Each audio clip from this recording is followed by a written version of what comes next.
Selamatkan pekerja Indonesia.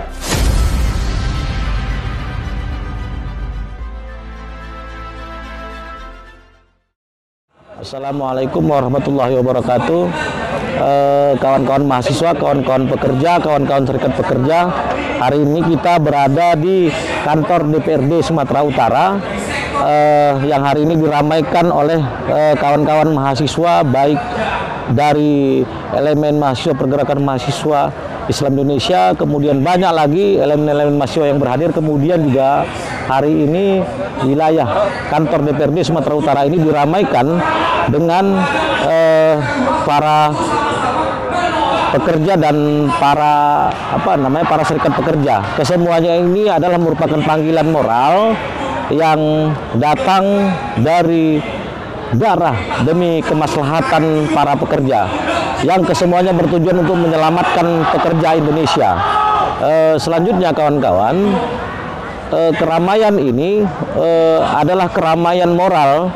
Ini kita sudah lihat, semalam juga saya berhadir di DPR, sudah banyak pemecahan kaca yang dilakukan oleh para mahasiswa dan para pekerja. Mungkin yang intinya kantor DPR sudah sedikit amburadul karena semalam sampai terjadi chaos akibat demonstrasi yang terjadi di tanggal 8 Oktober 2020. Mudah-mudahan demo hari ini itu tidak terjadi lagi chaos. Kita berharap seperti itu. Semoga seluruh aparat kepolisian juga tahu pada posisi mereka masing-masing, bahwa mereka hanya untuk mengamankan, bukan untuk melakukan pembubaran paksa, dan bisa melakukan perlakuan yang humanis kepada para mahasiswa. Semua masyarakat, semua mahasiswa, semua pekerja yang hadir pada hari ini di kantor DPRD Sumatera Utara ini, ada ribuan orang yang kesemuanya itu berharap agar undang-undang Omnibus Law atau undang-undang Cipta Kerja itu bisa dibatalkan. Ini semuanya adalah kemaslahatan demi kemaslahatan. Saya ingin menyampaikan bahwa kehadiran para mahasiswa dan para pekerja, para beribu pekerja itu hadir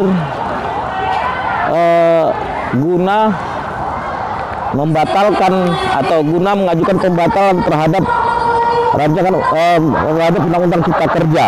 Saya ingin menyampaikan bahwa ada beberapa hal terkait dengan ketenagakerjaan yang terjadi perubahan akibat munculnya atau disahkannya undang-undang Cipta Kerja atau undang-undang Omnibus Law. Yang pertama, terjadinya perubahan dalam Undang-Undang Nomor 13 2003 ini dengan akibat munculnya Undang-Undang Cipta Kerja, maka ada beberapa perubahan dalam Undang-Undang Nomor 13 tahun 2003 tentang ketenagakerjaan.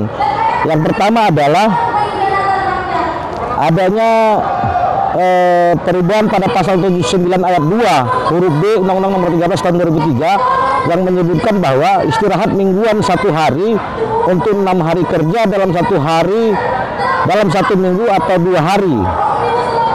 Sehingga maksudnya adalah pasal 79 yang seharusnya para pekerja bisa beristirahat 2 hari dalam seminggu, saat ini karena adanya Undang-Undang Cipta Kerja, maka aturan itu sudah diubah sehingga bunyi dalam Undang-Undang Cipta Kerja adalah istirahat mingguan adalah 1 hari untuk 6 hari kerja.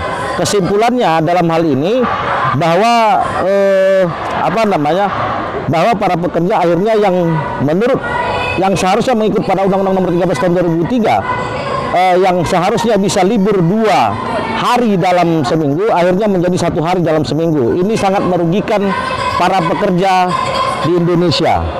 Kemudian terkait juga pasal 79 ayat 2 poin D Undang-Undang Ketenagakerjaan menyatakan bahwa istirahat panjang sekurang-kurangnya 2 bulan dan dilaksanakan pada tahun ke-7. Maksudnya adalah ada hak para pekerja untuk beristirahat selama 2 bulan jika sudah bekerja. Saya ulangin, bahwa apabila para pekerja sudah bekerja selama 6 tahun di perusahaannya, Maka di dalam Undang-Undang Nomor 13 Tahun 2003 Pasal 79 ayat 2 poin B, maka si pekerja tersebut mendapatkan waktu istirahat panjang atau cuti 1 bulan, dan begitu juga kelipatannya. Sedangkan dengan munculnya Undang-Undang Cipta Kerja,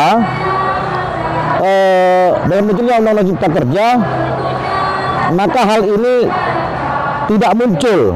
Artinya di dalam Undang-Undang Cipta Kerja tidak memunculkan adanya waktu istirahat panjang bagi para pekerja walaupun mereka sudah bekerja selama 6 tahun di perusahaan tempat mereka bekerja.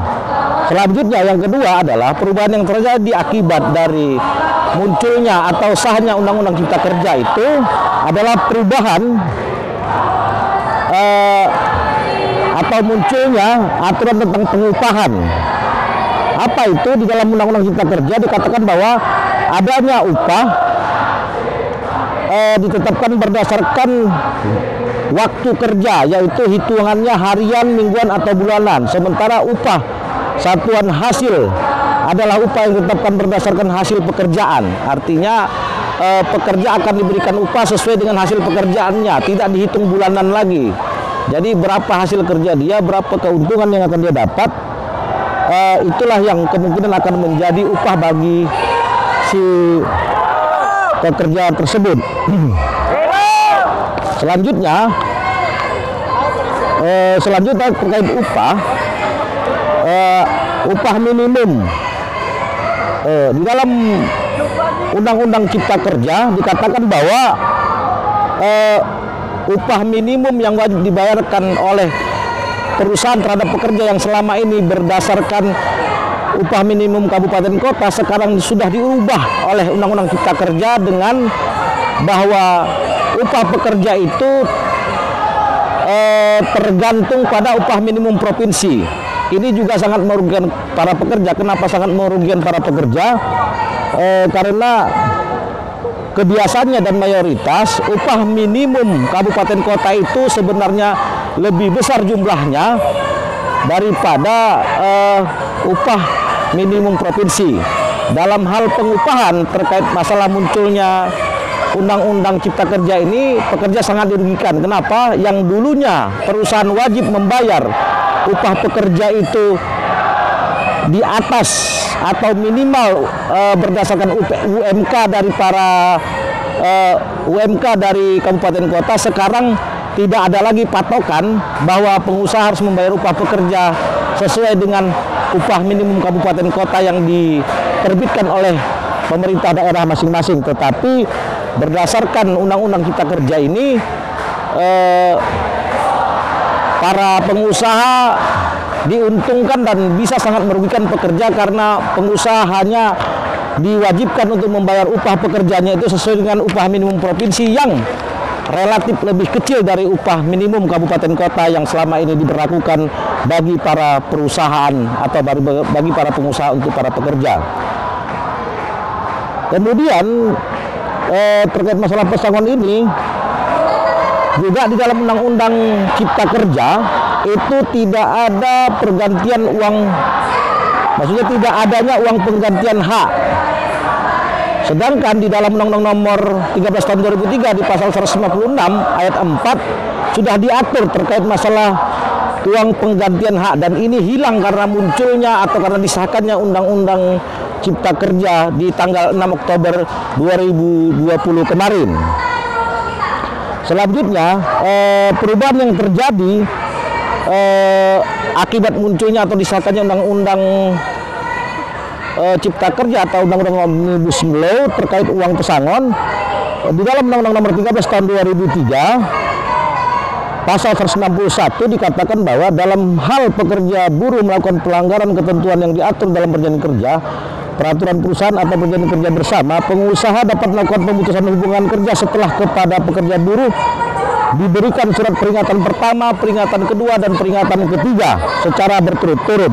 Namun di dalam Undang-Undang Omnibus Law atau Undang-Undang Cipta Kerja dikatakan bahwa apabila ada pekerja yang berhentikan berdasarkan surat peringatan pertama, surat peringatan kedua, dan surat peringatan ketiga yang diberikan oleh perusahaan atas teguran kesalahannya terhadap perusahaan, maka perusahaan tidak wajib lagi memberikan pesangon kepada pekerja yang dipecat tersebut.